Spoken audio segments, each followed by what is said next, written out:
said that the Jets are going to win. That, my friends, is a guarantee. That's right, ladies and gentlemen. It is a Friday staple. I will deliver my top 5 guarantees of the week that are guaranteed to hit or else your money back. And we'll start at number 5, and that is, I can't read this, Patrick Mahomes is going to have 4 touchdown passes this week to random Chiefs receivers. That's right, doesn't matter. You can start Kadarius Toney, Isaiah Pacheco. Those touchdowns are going to go to somebody you don't. Okay, fine, give one to Travis Kelce. But here's the thing. In the last 3 games against the LA Chargers, Patrick Mahomes has thrown 8 touchdown passes. He owns LA like he's the LA Lakers. All right, at number 4, both Commanders running backs are going to finish in the top 8 this week against the Houston Texans, who have struggled mightily against running backs this season. They've allowed a top 5 running back in 6 of 9 games this year. They've allowed close to 200 rushing yards per game. And let's be honest, I don't trust the Commanders quarterback. And if I could have a word with Taylor Heineke, let me tell you this. Dude, stop with the chain.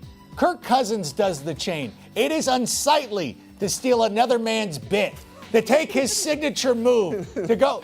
What's that? I get it now. All right, number 3. All right, number 3.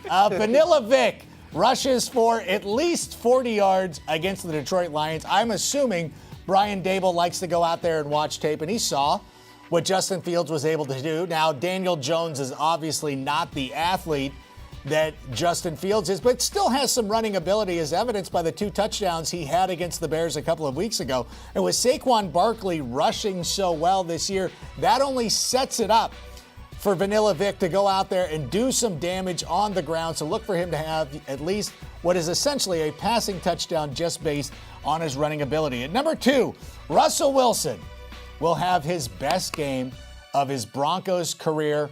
Now that everybody in the Broncos receiving room understands the Seattle Seahawks audibles, everything should go much smoother. That's all you had to do. You just had to pass around the Seahawks playbook, and all of a sudden things are going to be much better. I expect this to be one of the most high-scoring games of the weekend. And now, ladies and gentlemen, the top thing.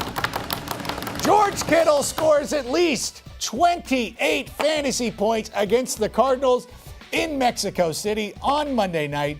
There is no team who over the last number of years have been so consistent as the Cardinals giving up points to tight ends. It's like every time you watch a John Cena match, you know that no matter what is going on, he is eventually going to hit his 4 little moves. He does his thing. He does the "you can't see me," drops the punch. That's what it's like whenever a tight end is going up against the Arizona Cardinals. And I know that George Kittle, a huge wrestling aficionado as well, would appreciate the reference. So George Kittle, go get him. Go get the Arizona Cardinals, and good luck this week. Those were my 5 guarantees for Week 11. Makes me feel better about starting George. I was starting George Kittle. That was it? That's what pushed him over? I was starting him anyway, but now I feel even better. I was starting the Dawson until you mentioned it. You know, who knows? Jawan Johnson was going to be in the lineup.